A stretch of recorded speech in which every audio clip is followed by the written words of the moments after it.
When it comes to traditional checking and savings accounts, some people recommend a specific dollar amount to have in there at all times. And most people assume that there's no such thing as to have too much money in savings. But I have a slightly different take on this topic, so we're going to chat about that today. And before we continue, make sure to like and subscribe and share this episode with a friend who will appreciate this advice. All right, in general, the amount of money that you have in your checking account and your savings account will depend on a lot of factors.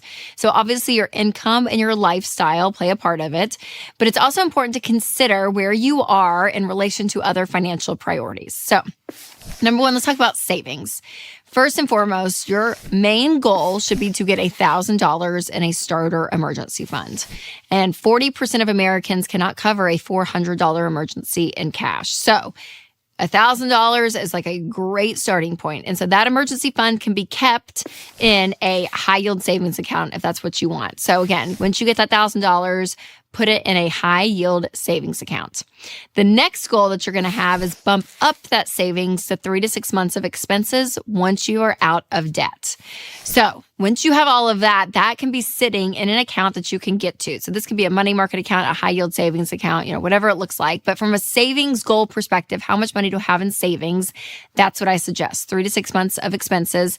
And that's at the least amount and the most amount, right? So I don't want you having a year's worth in there because I do think your money could be making more money somewhere else, but having that cash available is so key. Now, another savings goal is to invest 15% of your income into retirement. So once your emergency fund is fully funded, looking at retirement. So saving for just a rainy day, that emergency fund, that's complete, but your savings needs to continue on. So having a rhythm in your life where you are saving 15% of your money for the future is really, really key.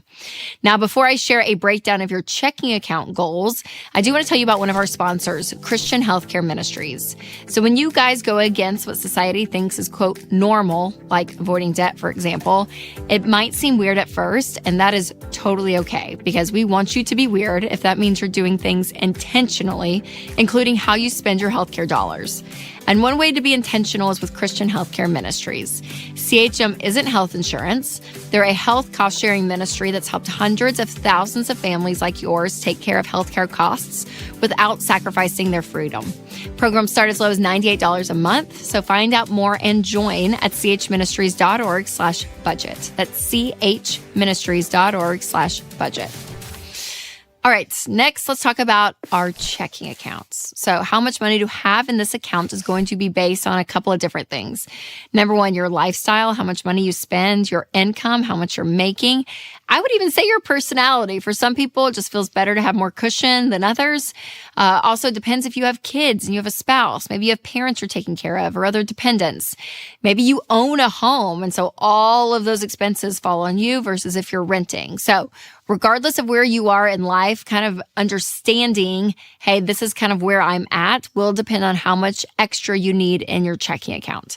So remember these goals. Goal number one is to make sure every dollar has a purpose. So keeping a monthly budget is really key. So when your income comes into your checking account, that income I want you to have a plan for. So whether that is for giving and saving and spending and where you're spending your money, all of that needs to be decided beforehand. And if you have not checked out our Every Dollar budgeting app, make sure to do that because it's fantastic and it helps with this. All right, goal number two is to make sure you have a miscellaneous line item in that budget because yes, you want every dollar planned out, but also you don't want to be spending every single dollar you make where your checking account gets to zero because stuff is going to come up that you don't expect. And if you don't plan for the unexpected there in your checking account, then you're going to overdraft and spend money that you don't have. And so that's really key is making sure that there is a good miscellaneous category in that budget to catch all those things you didn't plan for. Now, goal number three is to get a paycheck ahead. So this is the cushion that I personally like. Some people are like, I just need a couple $100s, whatever it may be. But if you can say ahead of time, especially if you're on salary and you're consistently paid, twice a month, pretty much the same amount, there is something to be said that, okay, I don't have to depend on this money hitting my checking account to make sure everything's paid. Now, there is a paycheck planning feature in the Every Dollar budgeting app, which is so helpful so that you can know ahead of time when money is going to be taken out of your account. Because what I don't want is you're paid on, the first, and then suddenly, between the 1st and the 15th, all of your big expenses are taken out and you basically use up all your money, and then you don't have money, for food or other things, and you need that cash before the next paycheck on the 15th hits. So you want to be able to spread your money around throughout the month and make sure that, again, there's this order to it. But I think a great goal is if you can have at least a paycheck ahead sitting in your checking account. There's something about that kind of gives you some relief, so that if more things have to be taken out at the beginning of the month, you're not sitting there all freaked out. Again, I think that this can take a little while to get there. And if you're a one single household income, maybe you don't need that necessarily, or, maybe you're not married, you don't own a home, you don't have kids, all of that, then you would probably not need that much margin. But there is something about being a paycheck ahead in your account that I think just gives a level of peace to it. But if you don't do that and you throw extra money maybe in a high yield savings account above your emergency fund, that's fine. Just make sure you can get to it if you need it. So again, this idea of having some buffer is really key. And if you're looking for that buffer and you don't have it, there could be a season where you're like, hey, we're going to cut a bunch of stuff out. We're going to grab a side hustle again, just to get some money ahead in your checking account that is sitting there to give you that peace of mind. Now, keep all of this in mind, because these are just guidelines. They're not hard and fast rules, but this is kind of how I look at my checking account and my high yield savings account, because I want to be able to say, yeah, there's some, great, a good amount of money in my emergency fund that's there, but also in my checking. And so again, it's all about peace of mind. Now, if you need a boost to kickstart that momentum for increasing your savings, my number one tip then is just to cut expenses. We talked about cutting expenses, getting a side hustle, but side hustles can be tough depending on your time constraints. But if you just can cut some stuff out for a month or two, again, to get ahead, I think is really, really important. Now, for more ideas on how to find some extra cash, make sure to check out my episode, 22 Expenses to Cut That You Won't Even Miss. You can click here for that, or if you're listening on podcasts, click the link in the description. All right, you guys, remember to take control of your money and create a life you love.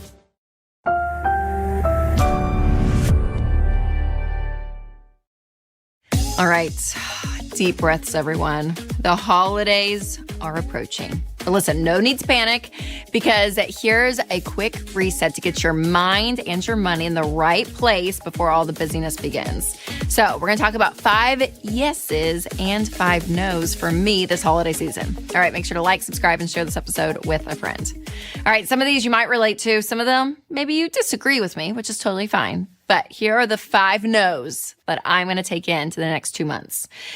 Number 1, no to using debts through the holidays. Yeah, you knew that was coming. But listen, it is not worth it. It's not. I know sometimes we feel like we get in a bind and we're like, oh my gosh, we have to, buy things. Maybe we don't have as much money saved for what we want to spend. And you're like, don't worry, I'll just worry about that later.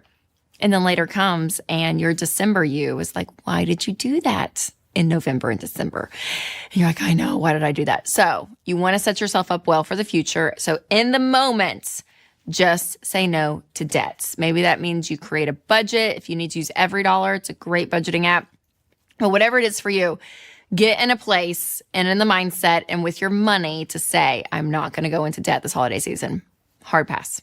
All right, number 2, no to feeling obligated to go to every single event that you're invited to.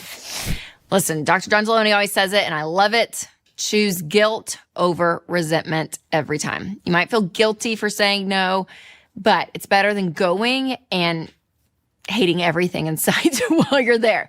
So again, this may be a party that you're invited to. Maybe it's stuff for your kids. Your kids are invited to things and you're like, oh, we can't say no to all of that. Maybe it's holiday plans and travel. I don't know what that looks like for you, but you want to be clear and concise when you are declining something. And you don't always have to give a reason. I feel this need all the time that if I say no to something, I'm like, oh my gosh, I have to give you my 5 points of why I can't make it. You don't need to do that. You can just say, shoot, I'm so sorry. I wish we could be there. We're not able to this year. Now, obviously, if it's family, you may have more of a dialogue. But if it's the 3rd office Christmas party that you're invited to and you're like, listen, I just don't have the bandwidth, it's okay to say no. Number 3, no to buying Aunt Brenda a $200 blender, because adults can fund their own lives. Say it with me. Adults can fund their own lives. You don't have to buy adults Christmas presents.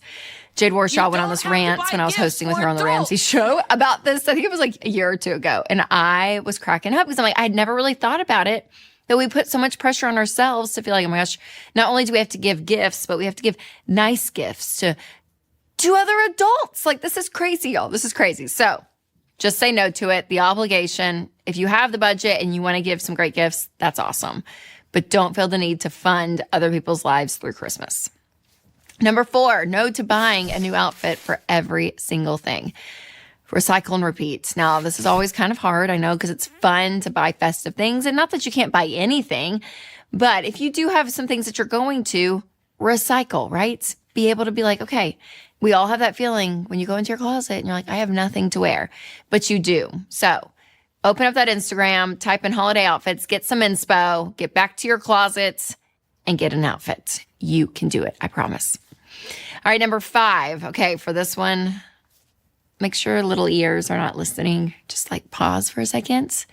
So I'll say it in this term. Sprinkles, our elf that goes to the North Pole and comes back every day.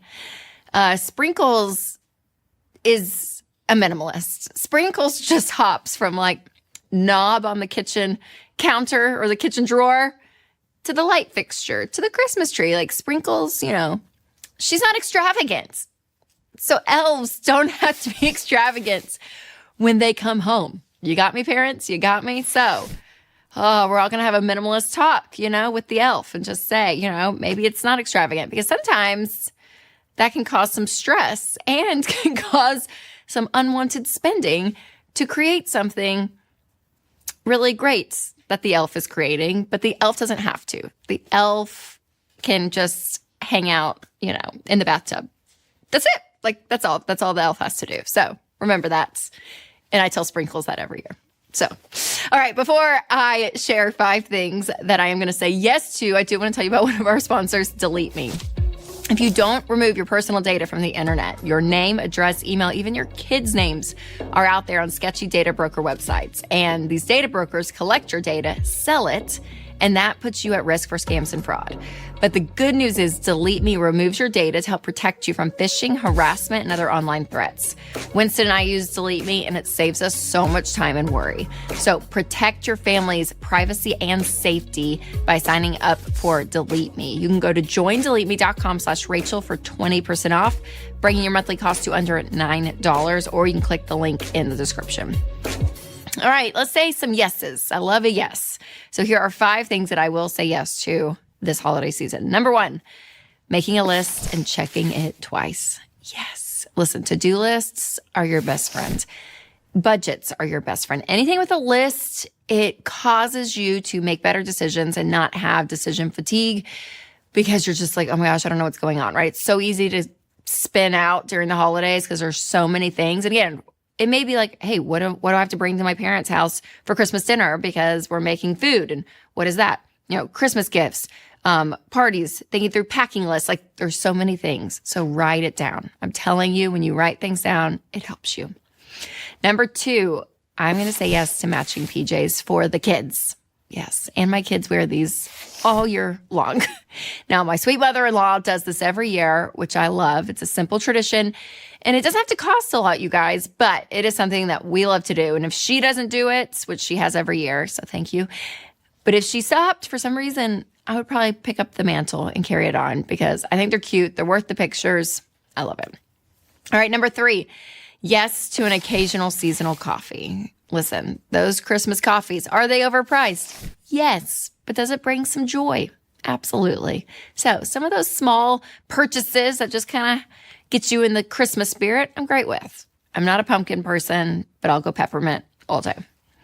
Number 4, yes to Christmas movie marathons.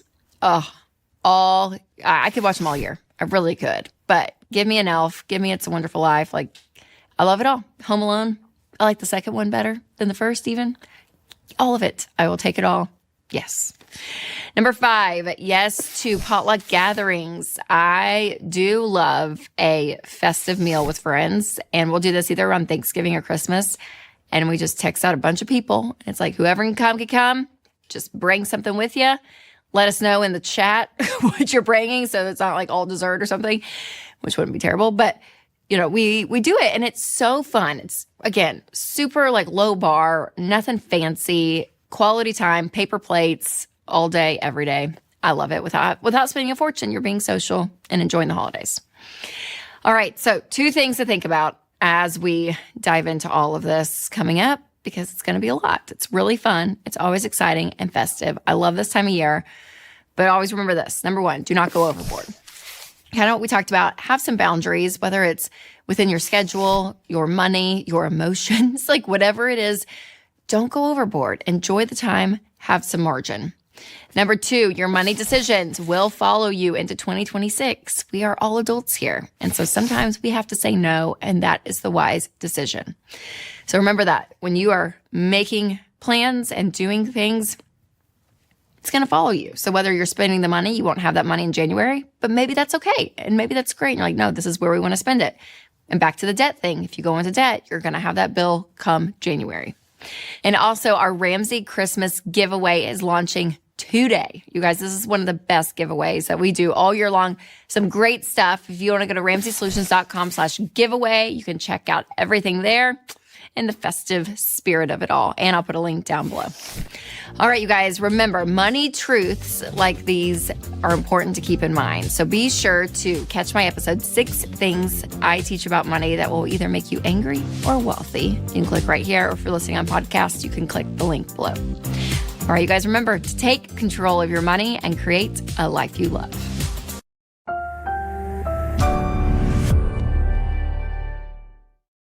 In terms of spending, sometimes it's helpful to know where you fall compared to the quote-unquote average American. So today, we're specifically looking at grocery spending because it is a massive pain point. This one expense always in people's budget seems to go over. So make sure to stick around to see where you fall with all of the averages and how you can save money every month. Make sure to like, subscribe, and share this episode with a friend. All right, you guys, so here are a few numbers to kind of give you a clear picture of the grocery cost landscape out there. And these are based on a few factors, but these numbers are monthly. So the USDA estimates per month that one person's food budget is around $297 to $558 for one person's food budget. So again, I like rounding numbers, so like 300 to 550. Next is $614 to $963 per couple. So if it's just a couple, you got about $600 to $950. And then for a family of 4, you average Americans out there, you families out there, $996 to $1,603. So $1,000 to $1,500, basically, if you are a family of 4. Now, some of you may be kind of like freaking out because either you're like, oh my gosh, we're way over, or maybe some of you were like, oh, we're way under. And I'm gonna be honest, when I saw those numbers, I immediately went to the grocery line item in my every dollar budget. And I was like, all right, we're doing pretty good. We're actually a little bit below the family average, if I'm being honest with the Cruze budget. And then what I didn't calculate in my head was Costco. And Costco's its own separate line item in our budget. And I thought, oh, if you add Costco, then we're probably right back there at the average. But again, always kind of knowing where you're at is helpful just to know, okay, are we under, are we over? And again, depending on your situation, you may not have a lot of control over it. But again, just kind of comparing, it's good to know. Now, if you feel like inflation has affected your family's grocery spending, then you are not wrong because Americans spent approximately 2.4% more on groceries from March of 2024 to March of 2025. And again, 2.4% may not feel like a lot, but when you're looking at those numbers, a bump month after month, you're going to feel that. Okay, so now that we've talked about your what and why this is happening, let's talk about how. So how much should you be spending per month depending on your financial status and your goals? Now, regardless of where you are, you guys, you need to be budgeting. When you know how much you plan on spending and you stay within that number, that's going to give you such control and such power. EveryDollar is my favorite budgeting app. You can download it. I'll put a link down below. But this is going to help you actually keep track and know how much you're spending per month. So let's look at the breakdown, though, of what the USDA says as of 2025, what you should be spending on groceries. So for singles, if you do a thrifty or a low cost plan, that'll cost you around $297 to $372. Now, I like round numbers, so you got about $300 to $350. A moderate plan would be $386 to $458. So closer to that $400, $450 range. And then more of a liberal plan, You're just spending where you want to spend. Around $493 to $558. So $5 to $550. Those are for singles. All right, couples, if you want a thrifty or low-cost plan, $614 to $627. That range is not a lot, so right over $600. A moderate plan is going to cost you $774 plus, and more of a liberal plan, it's going to be $963 plus. So when you look at that as a couple, that's what you're seeing the breakdown as. Now, as a family of four, if you want a low-cost plan, it's going to be around $996 to $1,076. So right at that $1,000 mark. If you can grocery shop for $1,000 as a family per month, you're doing good. Now, a moderate plan, you bump it up, get a little bit bougier, that's going to be $1,326. And then the big plan, the liberal plan, where you're just spending and enjoying, that is $1,603. Now, before I share my recent go-to grocery hack, I do want to tell you about one of our sponsors, Christian Healthcare Ministries. So more than 100 million Americans carry medical debt, which shows that traditional coverage often leaves people to face big bills alone. So families need more than just coverage. They need community. And that's why I love Christian Healthcare Ministries. CHM is a budget-friendly, faith-based alternative to health insurance, and they've paid over $12 billion in medical bills. I mean, that is faith in action. With CHM, there are no networks, no insurance headaches. CHM is where your faith and your finances agree. So go to chministries.org/budget to learn more today. All right. So when it comes to grocery shopping, if those numbers freaked you out, if you just thought, we can do better. Because I'll be honest, that's even how we are. Like, you kind of get into this pattern of where you shop and what you buy. And ours is pretty consistent, I would say, most weeks. But when you just think, hey, we need to uproot all of this and we need to figure out a way to save money, can I tell you, the best hack that I have, and I'm not kidding, it is literally still shocking to me how amazing it is.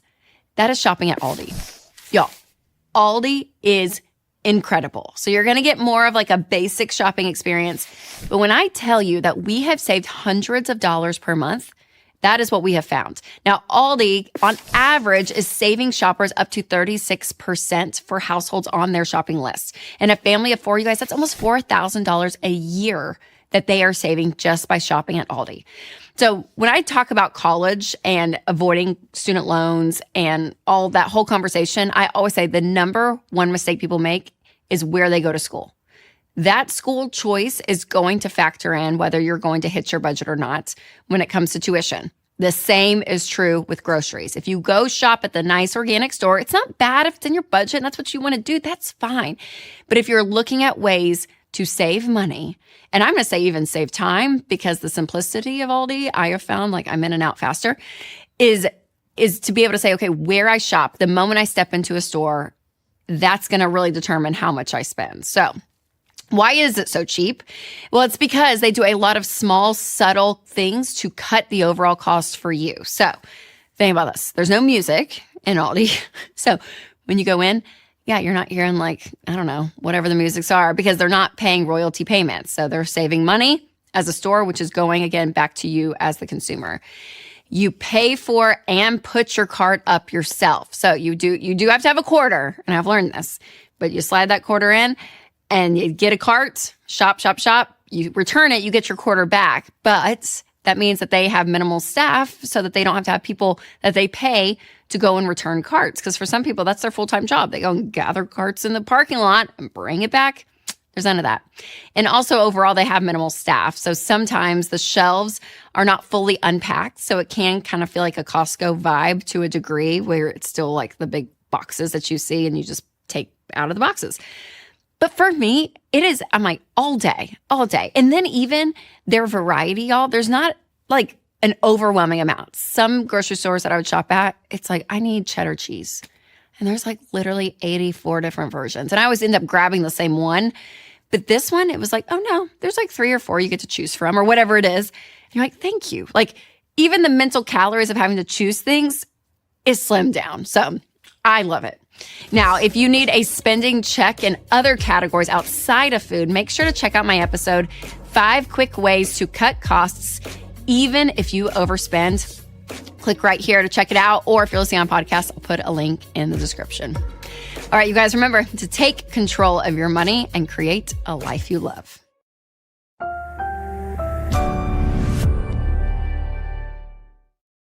Hey, you guys. So recent data is finding that fewer people are shopping in store than they were just 20 years ago. But studies are also finding that consumers are spending more money than ever before. So how can both of these things be true? Well, that's what we're going to talk about today. And stay tuned because I'm also sharing 5 tips to keep you under budget while most of the country is falling for all these consumer traps. And before we get started, make sure to hit that subscribe button on this channel so you don't miss a future episode. New data from the Bureau of Labor Statistics says that stores are seeing significantly less traffic than just a few decades ago. But the price of daily essentials has gone up, and we all know this because we're feeling the pain, right? Just because we're not in-person shopping, even if we're doing it online, man, things are getting more and more expensive. And the reason that both of these things are true at the same time is because online shopping has just taken over, right? I mean, we don't go into actual stores anymore because it's all at our fingertips. I mean, literally from Amazon to Instacart to online bills and baking. I mean, we are spending hundreds every single week without even leaving our house. I mean, it is wild how much you can do, how much shopping, how much buying, just your phone.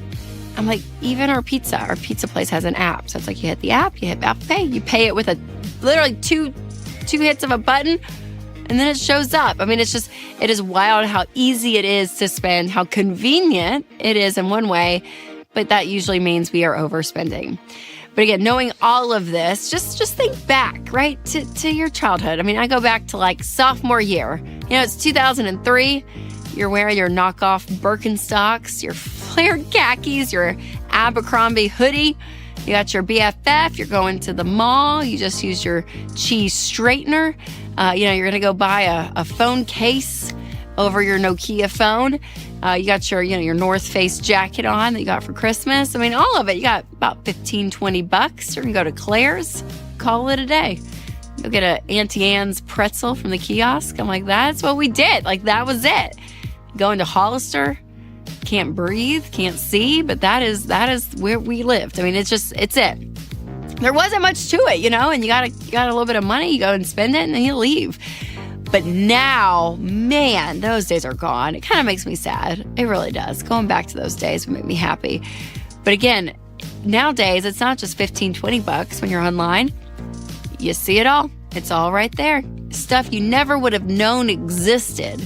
But there it is on your phone. And that is why it makes it so easy to overspend, is the knowledge of all this that is out there and the convenience of spending so quickly. Now, I have some ideas on how to protect ourselves from that risk. But first, I do want to share with you another way to protect yourself online, and that is with our sponsor, Delete Me. I saw a headline recently that really caught my attention, that 1/3 of the U.S. population's background info is now public. So for 115 million of us, data breaches mean that our info is out there for anyone to find. And again, this is our names, our addresses, our phone numbers. I mean, so much. And this is why I love Delete Me, because they find and remove your information from hundreds of data broker websites that go and they buy, they sell, and they trade your personal data. That is what these data broker websites do. And Delete Me goes and takes your data off of these online platforms.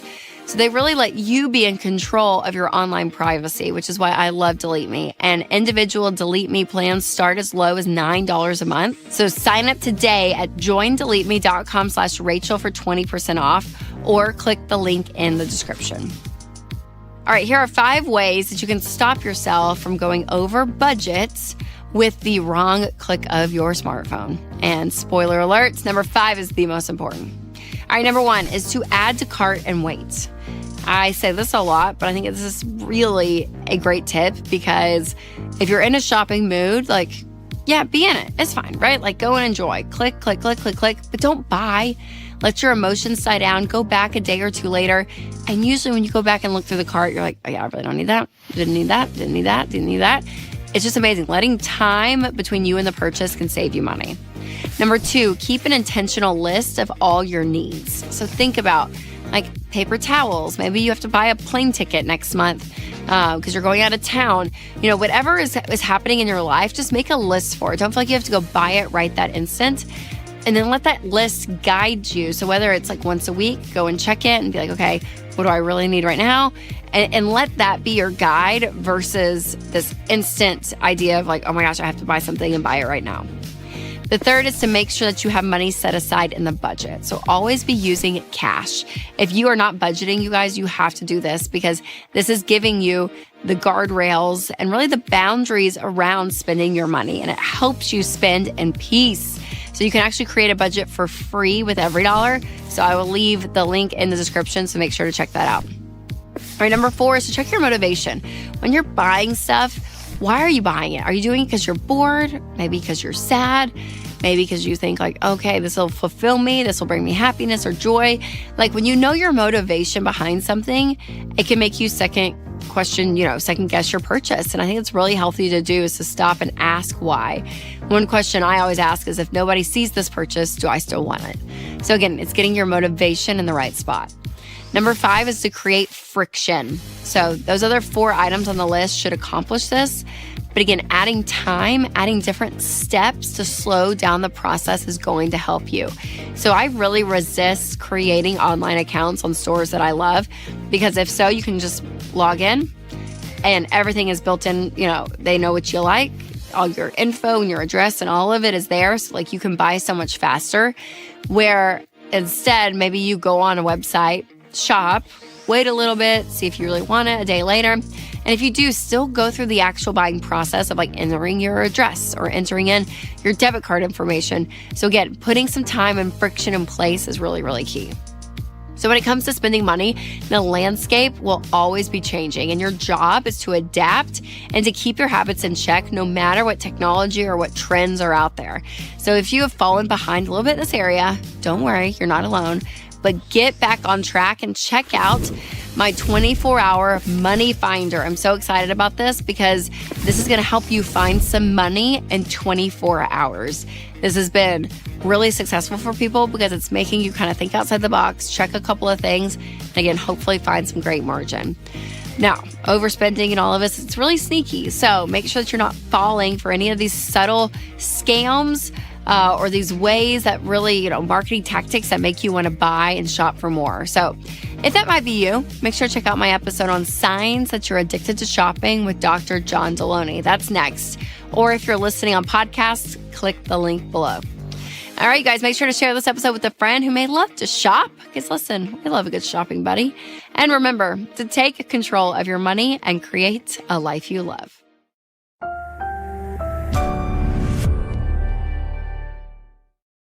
Well, hey, you guys. So I recently saw an article that laid out monthly spending trends for the average American. And the data comes from the Bureau of Labor Statistics. And it's really interesting to kind of get a peek behind everyone's budget. And since you guys find it so helpful to realistically compare your financial progress, I figured today, let's unpack that data together and just see where we all stand. And at the end, I'll share 3 ways to create a positive impact in your monthly budget, because I think that's also really important. And make sure to subscribe and share this episode with a friend. All right, let's get started. Okay, first, I want to clarify that when it comes to your money, you have to know where you are in order to know where you're going. And also remember that comparison is the thief of joy. And so as we're going through these numbers, I want you to have context of where you are in your financial journey, because it's going to help you be able to be like, okay, does this kind of feel on average? And then also, this isn't you, right? This is the average American. So remember that, but don't compare how someone else is doing to you from a deeper sense, right? Because your financial journey is so personal. And I always talk about, put the blinders on, run your own race. And I think that's really important. So again, always remember this balance of, seeing other people's numbers and thinking, okay, that's kind of where we line up. I think that's good. But don't get so bogged down and feel like, oh my gosh, we're doing terrible or whatever it may be, right? So there's a balance here, but it's always good to feel like you're never alone, because you're not. We're all on this journey together. All right, so let's look at the average American's spending habits, and then I will kind of react and give you my thoughts as we go along. So as a baseline for context, remember the average annual salary nationwide is about $59,000. So $60,000 on average. All right, let's break down these numbers. The average spent on housing was $2,120. And that feels about right, especially if you have a mortgage in there. Rent has gone up. So in my head, yeah, usually around that like $1,800 to $2,000-ish mark on average feels about right. It's kind of what I hear from the Ramsey Show when we have callers. So yeah, that feels about right. Average spent on food, $832. So this one's interesting because this food category doesn't break out groceries and restaurants. So it's like all together. And I'm going to say as a family of 5, that it was a little low. I was like, okay. The Cruzes could probably tighten up on that line item a little bit on our end. All right, the average amount spent on transportation, $1,098. So transportation usually includes gas. For some people, that's also insurance, kind of upkeep for your car. But per month, $1,000, which I always think gas, that feels high. But then if you add in all those other repairs and insurance, then it's probably right on. And auto insurance is one of those expenses that was on the rise the last 2 years. It's gotten very expensive. All right, next, the average amount spent on healthcare, $513. And this is an interesting one because when it comes to medical expenses, this is one sinking fund that I always recommend for people because yes, hopefully you have insurance, but even with insurance, you're going to pay some out of pocket. And you may not have all your insurances. Like we don't have dental or vision for our family. So we do pay out of pocket for those, which can get really expensive. So when you average it out, that feels about right. All right. The average amount spent on personal insurance and pensions. So I'm assuming this is like your health insurance, maybe life insurance. I don't know how many insurances were included here, but then also your pension, if you have one, that's taken out of your paycheck. So that's going to be $796 per month. I don't know why. Yeah, it feels high. I feel like some of these usually get taken out of your paycheck before it hits your account. So when you go back and look at your pay stub, that and sometimes taxes, you're like, oh, wow, that's how much we spent. It's usually more than what it feels like because you don't always see it. The average spent on entertainment, $303. Feels right. The average spent on reading, oh my gosh. Hello, fellow book lovers. This was an actual line item. Thank you, Bureau of Labor Statistics, was $10, the average amount spent. Okay, and I will just say from my vantage point, if you're getting just a paperback book, you can get one for like $9 to $13, $14. So if someone's reading once a month, on average, that feels right. The average spent on miscellaneous, $110 on average. Now, miscellaneous is a category I do tell you to have in the budget as well, because there's going to be catch-alls of things that you don't plan for that do come up that you need to put somewhere in your budget to stay on track with that zero-based idea with your income minus all of your expenses equals zero. And if something comes up and you don't have a category for it, you're like, well, what do we do? That's where the miscellaneous category comes in. And that does feel a little low, $100. I feel like stuff comes up a lot for us, but I guess it's how detailed your budget is. All right, the average amount spent on apparel and services, $170. Yeah, that feels right too. It's good. Okay, so I have some more thoughts and 3 tips I want to give you. But first, I do want to tell you about one of our sponsors, Delete Me. So I saw a headline recently that really caught my attention that 1/3 of the U.S. population's background info is now public. So for 115 million of us, data breaches mean that our info is out there for anyone to find. So this is stuff like our names, addresses, phone numbers, and so much more. And this is why I love and use Delete Me, because they find and remove your information from hundreds of data broker websites that will buy, sell, and trade your personal data. So take control of your online privacy with Delete Me. Individual Delete Me plans start as low as $9 a month. So sign up today at joindeleteme.com/Rachel for 20% off, or click the link in the description.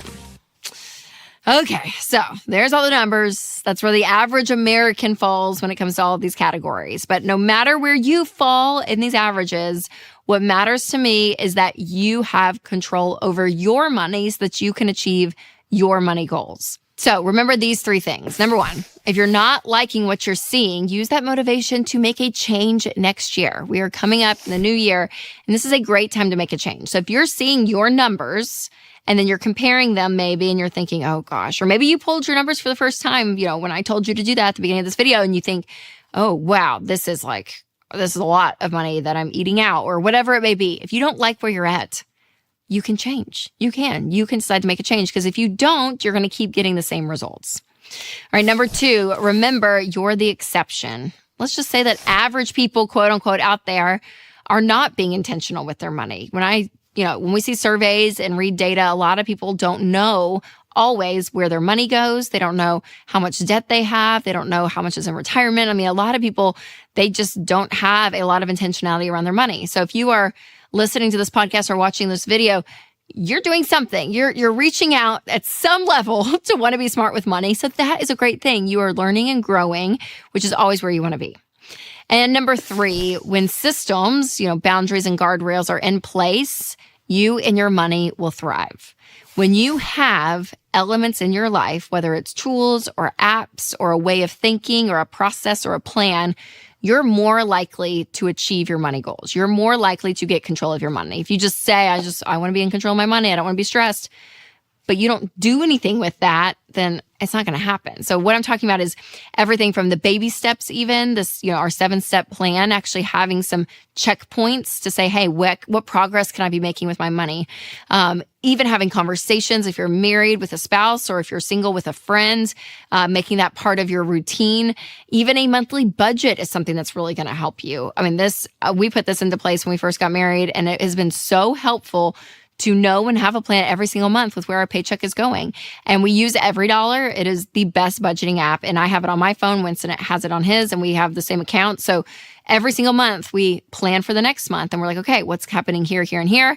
You add categories. It's connected to our bank account. So the transactions come in and we can drag and drop them. It is a system to keep us on track with our money goals. And it's so helpful. So I'll put a link down in the description so you can check out EveryDollar and build your first budget for free. But there's also other things that you can be doing, even, listening to podcasts or watching, YouTube channels like this one, like whatever it is, put some things into place to continue to learn and to grow and to implement in your life. And if you're looking for more ways to cut down when it comes to your spending specifically, I break it down in my episode, 22 expenses to cut that you won't even miss. So you can click right here or click the link below to check that out. All right, you guys, remember to take control of your money and create a life you love.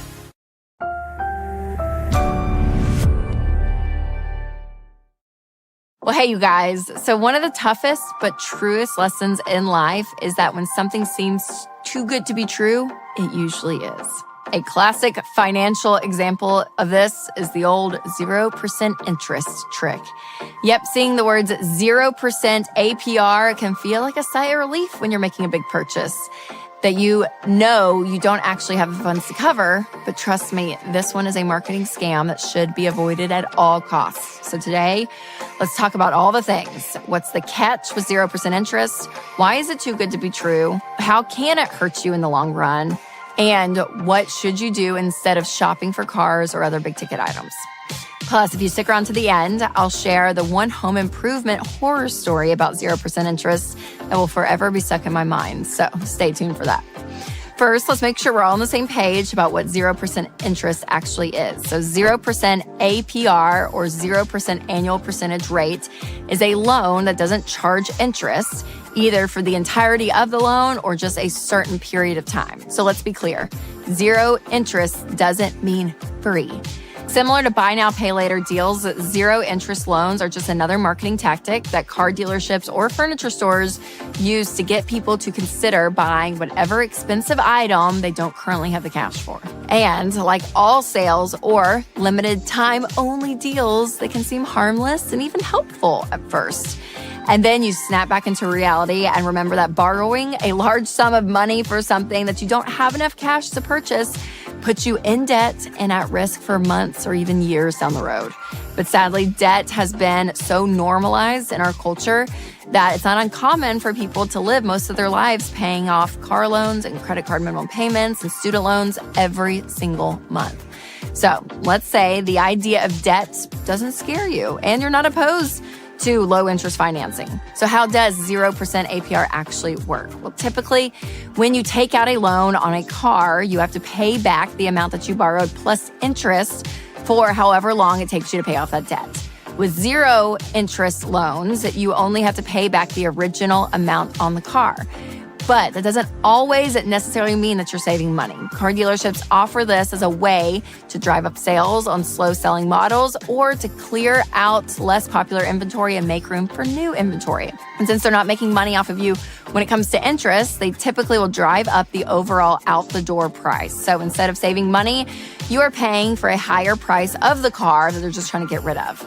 And instead of being financed through a bank or a credit union, zero-interest car loans are set up through the vehicle manufacturer itself, which means you get zero say in the terms of the loan, which actually can be a little strict and even sneaky at times. So if you slip up on just one monthly payment, you'll get hit with a new extremely high interest rate, plus other fees and penalties that you never saw coming. And if this is starting to sound a little not too good to be true, you're exactly right. And to sum it up, there are 4 reasons not to fall for 0% interest trick.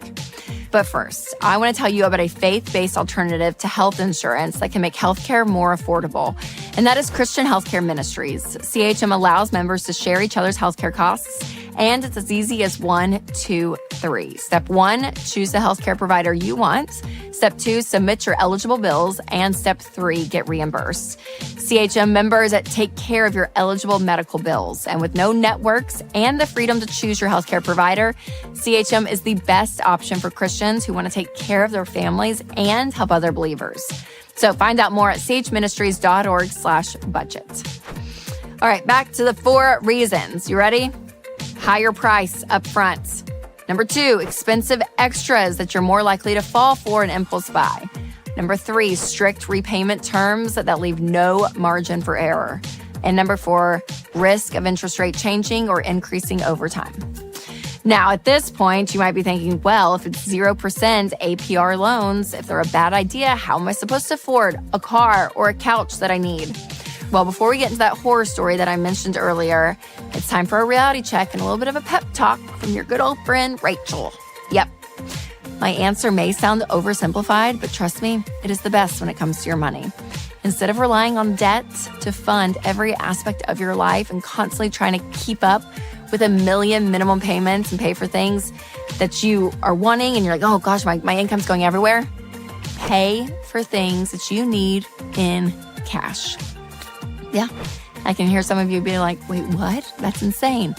But listen, whether it comes to cars or furniture, pay for them in cash, which means it may not be great furniture. It may not be a great car at first, but that's okay. What you can do is actually save a little bit of money every single month and work your way towards something that you're buying, a big purchase with cash. Now, it's not glamorous. It's not instant gratification, but I can say with full confidence that this method will bring you more peace and more control over your money versus surrendering your income to the stressful cycle of constant debt payments.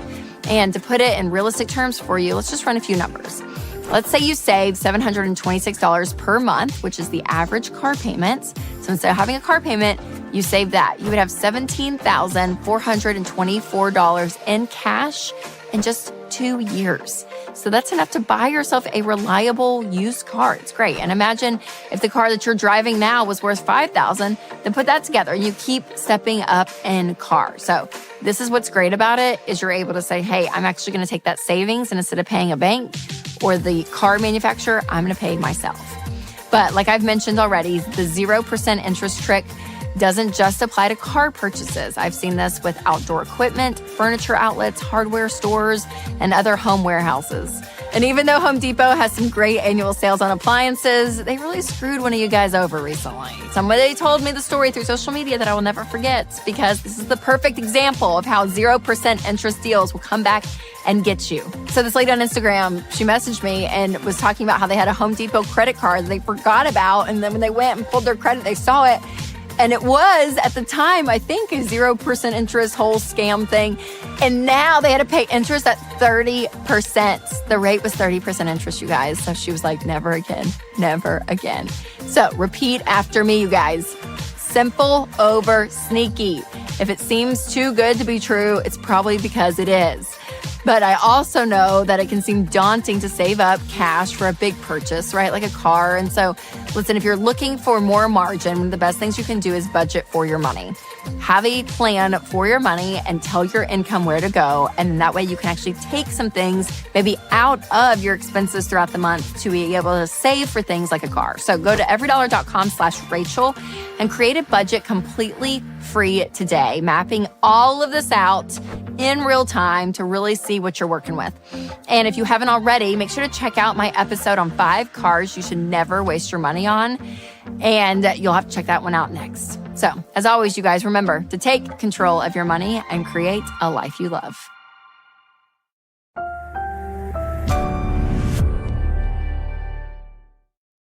Well, hey, you guys. So I was recently thinking about a specific group of people that I hear on The Ramsey Show a lot, because we talk about retirement investing and how important it is and how you need to be investing 15% of your income once you're debt-free and have a fully funded emergency fund. But I also really feel for people because we get calls, with people in their 50s or their 60s and they have not saved anything for retirement. And in 2024, people that are in their 50s, 60s, that's either a boomer or even Gen X. So today, I'm talking specifically to Gen X out there and those above, so you boomers as well. But to figure out, hey, is it still possible for you to retire? Because the truth is, it is, but it may look a little different than what you think. And this also would apply if you are at the point where you're not investing yet for retirement, and maybe you are a millennial or even a Gen Zer out there. But I think it's important to understand, hey, this is what the future looks like, and you could learn a lot from that. So be sure, you guys, to hit that subscribe button, though, before we jump in if you want to hear more content like this. All right, step 1, if you are a Gen Xer or a baby boomer when it comes to retirement, is knowing what your current situation looks like. And I think this idea of retirement, if you don't feel like you have enough, can be really scary. And what happens is fear can just magnify so much in our heads. So getting actual numbers down is really, really important. And some people don't even know. They're like, I think I have this in my 401k. I don't even know if I have a Roth IRA. I think I funded it a few years ago, but I'm not sure. Like, getting all of your numbers is really key. And then plugging them in somewhere to at least get this overall view of when it comes to your numbers and your situation. And one of the best ways to do that is with an investment calculator. And I always use the Ramsey calculator because, again, it's obviously very accurate, but I think it's easy to change up some of these numbers to get some hypothetical situations. So, for instance, let's just say you're 60 years old and you're making $70,000 a year. And if you invested 15% of your income, that's $875 a month for the next 10 years with a 10% rate of return. Then you'll have about $180,000 in retirement. Now, if you increase your retirement age to 72 and raise your contributions by 5%, you'll have more like $322,000 saved, which, again, you want to retire as soon as possible. So is that a great retirement age, 72? No, but also people are doing it to get more money in their retirement, which is really, really important. So is it possible to retire later? Yes, it is. Now, here's another example. Let's say you're 52 and you and your spouse have recently become empty nesters, and combined you make $100,000 a year. If you have nothing saved for retirement, but maybe you have a paid off home and you're in good health and you both have accepted, we'll probably work later into our 60s. And you get to this point that you're like, okay, let's invest $1,500 a month for the next 15 years at 10% rate of return. Well, that means you would have $622,000 at the age of 67. And then if you work till 70, you'd have just over $900,000. Again, in this hypothetical situation, also a paid off home. So you put all that together as your assets and you're a net worth millionaire, which is awesome. So if you get the idea of kind of taking inventory of your current situation and playing around with the numbers, you can actually kind of get to this place of facts and not emotion to help you better plan. All right, step 2 for my Gen Xers is to get yourself in a position where you can actually invest. So it's hard to do 15% of your income, again, when you have a lot of debt payments, you don't have money saved and all of that. So getting yourself with a firm financial foundation is not only going to help you long-term when it comes to retirement, but it's going to help you more in the present. So getting out of debt is so important. So I would actually, some people would yell at me for this, pause investing in order to pay off your debt faster. And people are getting out of debt in 18 to 24 months using the debt snowball method, where you pay off the smallest debt first and work your way up. And then once that's paid off, get an emergency fund in place of 3 to 6 months of expenses. So All of that is really, really key, again, to have that strong foundation so then you can put even more towards retirement. All right, step 3 is to remember that the 15% rule will catch you up over time if you pause investing to tackle getting out of debt and getting an emergency fund in place. Because the truth is, some people just match up to their 401k. So they're like, oh yeah, I'm just, investing 4% or 5% or 6%. So 15% is crushing it, you guys. So putting that much towards it is going to help you in the future. All right, step 4 is to shift your expectations. So again, if you are a Gen Xer or a Boomer and you are behind and you don't have a lot of money saved for retirement, number 1, just remember, it is never too late, okay? You can do this. You have to start where you are. And again, putting some of these rules in place is gonna help you get there faster. But the truth is that the expectations of, I'm gonna just retire at 59 and a half may not be realistic, and that's okay. And I think that's life too. I think there's harder expectations that we have to lower in life. So whether it's like the type of house that you're wanting to buy, or even when it comes to getting married or having kids, like there are things in life that happen and you're like, man, I could have made different decisions, but I'm not going to just sit there and wallow in the past. What am I going to do today? And so shifting those expectations is a part of life. And the truth is, if you don't have a lot saved right now and you are in your 50s or 60s, that expectation of how much you'll have and even the age you retire may have to shift a little, those expectations, but that doesn't mean that you can't retire. I really, really believe when you get strategic about this, you can do it. And then step 5, part of that strategy is sitting down with a professional. So again, working with somebody that, again, has your overall financial picture. And this is, everything from Social Security, if you have a pension, a family inheritance, house value, estate planning, taxes. I mean, there's so much that an actual professional, an investment professional can sit down, run some scenarios, run numbers. And what's really key about these people is a lot of them don't even really get into the nitty-gritty of the specific fund. You can have your overall strategy, which is key, but they're looking at you as the whole person. And so having someone with that high-level visual of your financial situation is really, really wise. And so if you're looking for someone, make sure to check out SmartVestor Pro. I can leave a link in the description to find a professional in your area that you can sit down with, because again, sitting down with somebody that knows what they're doing in this area is so, so key. Okay, so is it possible for older generations to retire?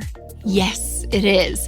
And again, it may take some unique strategy, but it's never too late. So leave this video with a lot of hope, you Gen Xers and your Boomers out there, because it is possible. And just to know, the biggest turnaround that you're going to have in your financial situation is up to you. It is you. You're the one that's going to change the course of your future financially from this day forward, and you can do this. All right, if you found that this episode helpful, make sure to share it with a friend or a relative who may need help in this area. And if you want to dive deeper into investing, make sure to check out my episode, Investing for Total Beginners, by clicking here or using the link in the show notes if you are listening on podcast. All right, you guys, remember to take control of your money and create a life you love.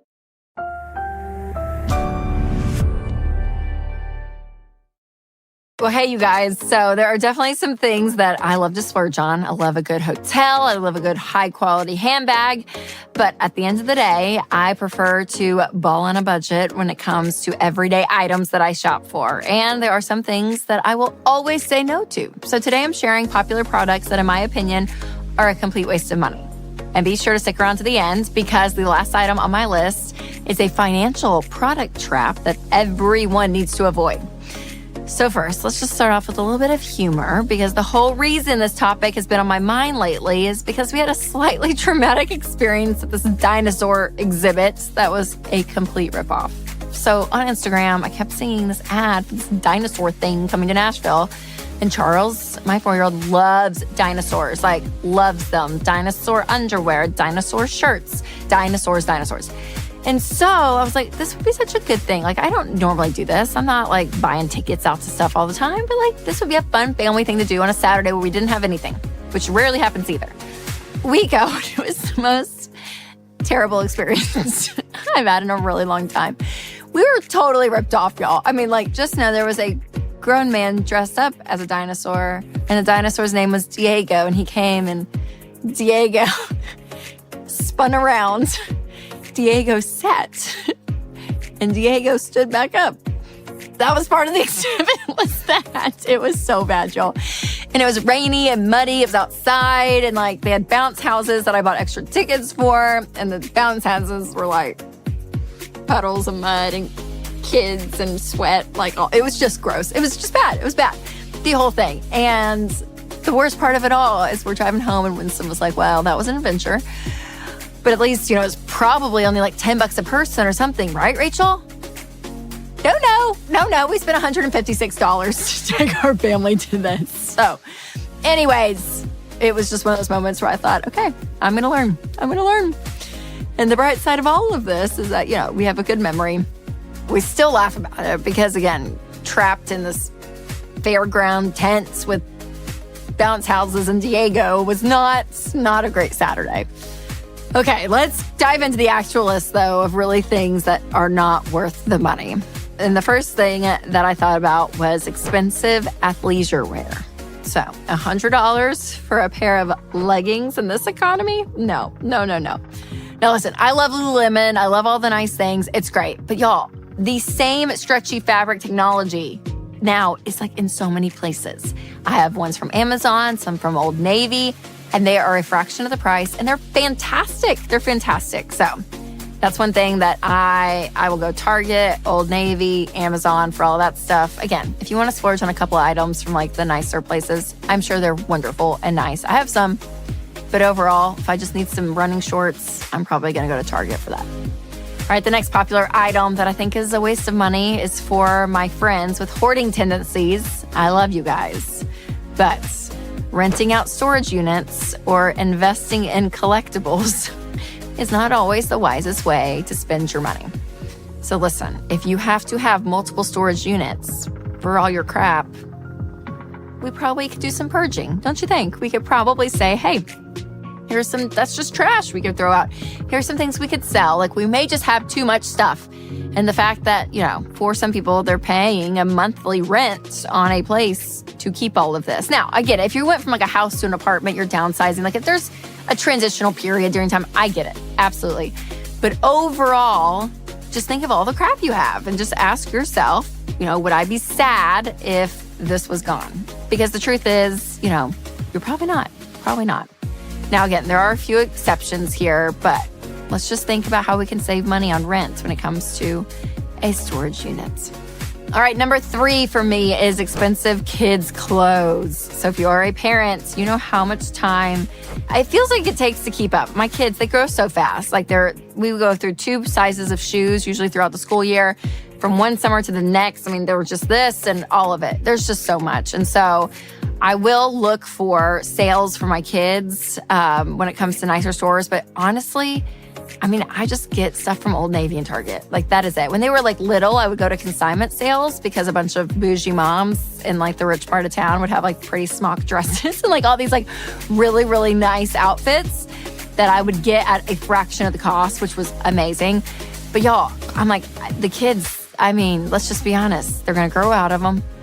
And they're a mess. Like, they go to school, all of it. So I will buy inexpensive clothes all day for my kids. The 4th product that I think is a waste of money is any and all food at the movie theater.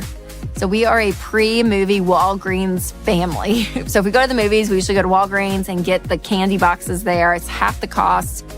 And I remember even when I was a kid, my mom would get a bag. She bought a bag of popcorn, y'all, at the movie theater. And it was like, you could get refills for free.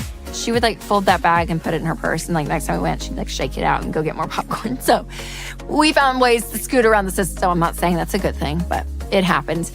And one time we took all of our kids to the movies and I was like, let's just go big and let's just do it. Like, we'll buy, the food here. And y'all, it was so much. It was so expensive. So listen, putting some stuff in the old purse, like, just do it. Just do it. Save some money that way. Now, the next item on the list can easily run people about $5,000. But before I tell you more about that, I want to tell you about a faith-based alternative to health insurance that can make healthcare more affordable. And that's Christian Healthcare Ministries. So CHM allows members to share each other's healthcare costs. And it's as easy as 1, 2, 3. Step 1, choose the healthcare provider you want. Step 2, submit your eligible bills. And step 3, get reimbursed. CHM members that take care of your eligible medical bills. And with no networks and the freedom to choose your healthcare provider, CHM is the best option for Christians who want to take care of their families and help other believers. So find out more at chministries.org/budget. All right, popular product number 5 that I think is a waste of money. A Dyson. Yep. And I know you guys, I'm going to get some heat for this, but listen, I'm convinced that a vacuum cleaner is a vacuum cleaner. A hair dryer is a hair dryer. And just like the legging technology has caught up with us, there are tons of dupes out there for viral hair appliances like the Dyson hair wrap.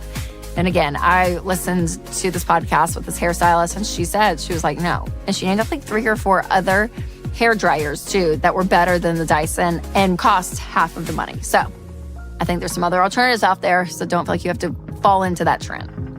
All right, the 6th product that I think is a waste of money is airport and airplane food. I know. So listen, we're talking $10 bottled waters.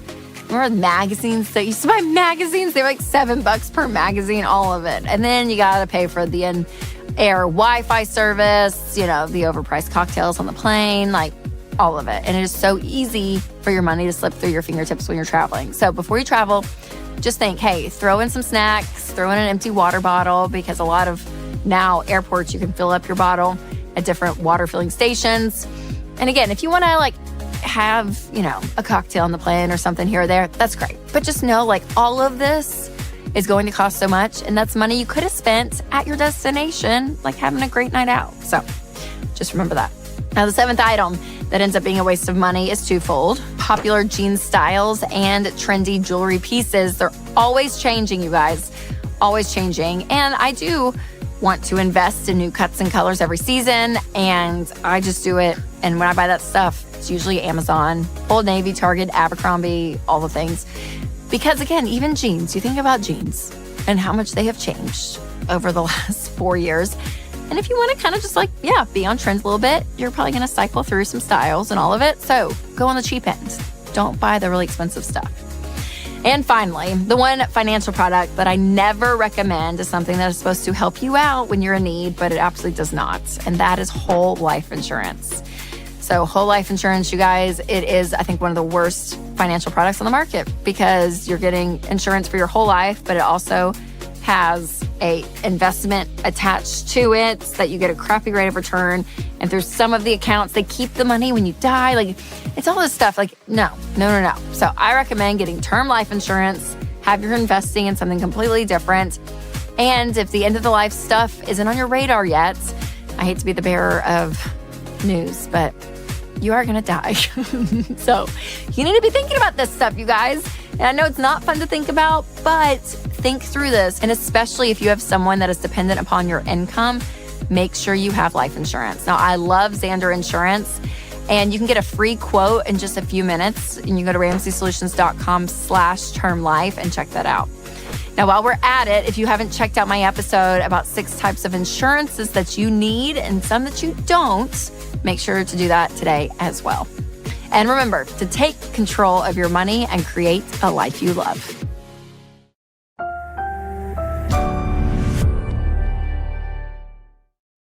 You've probably heard of spring cleaning, but hear me out. What about a fall reset? Yes, we are in that time of the year, you guys. So whether you have kids that are going back to school or maybe not, fall does always feel like a fresh start, because we have the holidays coming up here at the end of the year. But also you may be thinking, okay, how can I clean up my life and my money to really end the year well? So we're going to talk about that. Now, before I share more, make sure to subscribe, and share this episode with a friend. All right, if you need a fall reset when it comes to your life and your money, number 1, get back on budget. I know it is so easy to get out of the habit, especially in summer months, because you're just enjoying life. You're like, oh, it's fine.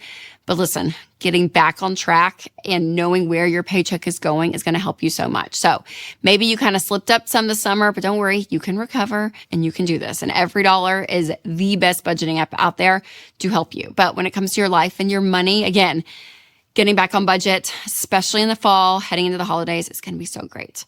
Okay, number 2, once you have downloaded Every Dollar, then go through and comb out some of your line items if you've had this budget and you've been using it, and kind of clean it up.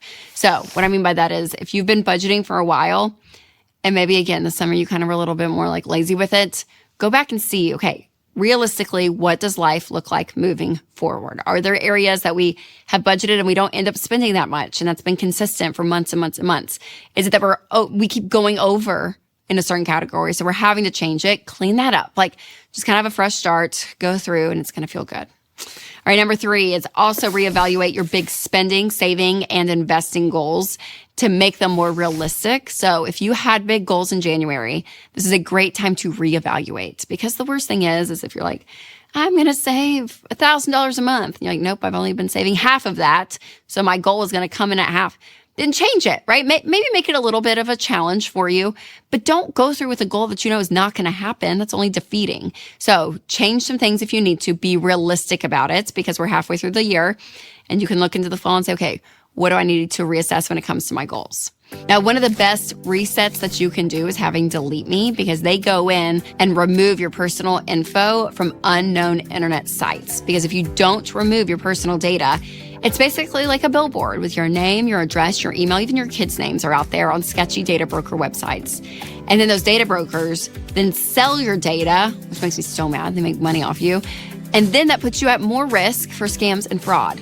But the good news is Delete Me removes your data to help protect you from phishing, harassment, and other online threats. Winston and I use Delete Me, and it saves us so much time and worry. So you guys, your family's safety and financial security are way too important to leave exposed. So sign up for it, Delete Me, and take control.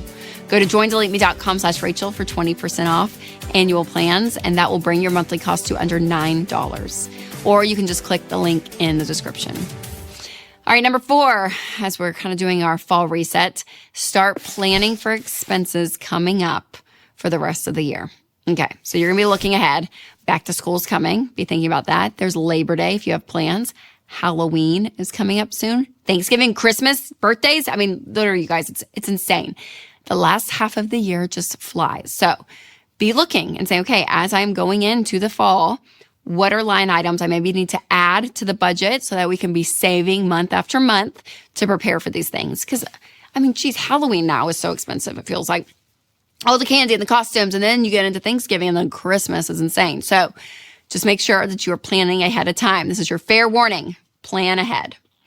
All right, number 5 is to identify routines that you lost and bring them back. So I know for us, bedtimes out the window this summer. My kids are at the age like they don't do naps anymore. They can stay up later. So it's been so fun, but they are up late. And I'm going to be honest, I'm very flexible in screen use when it comes to summer.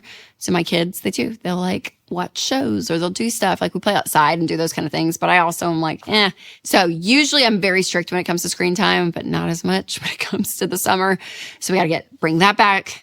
And then also meal planning. I'm usually pretty good at this, but sometimes summer it's like, oh, there's people over. We'll just order pizza. I do this all the time. I did this last week. All the kids had friends over, and I was like, we're supposed to make spaghetti. And I was like, it's fine. We'll just order some pizza. It'll be fine. So we're going to get back to our meal planning and stay on track, which is always helpful.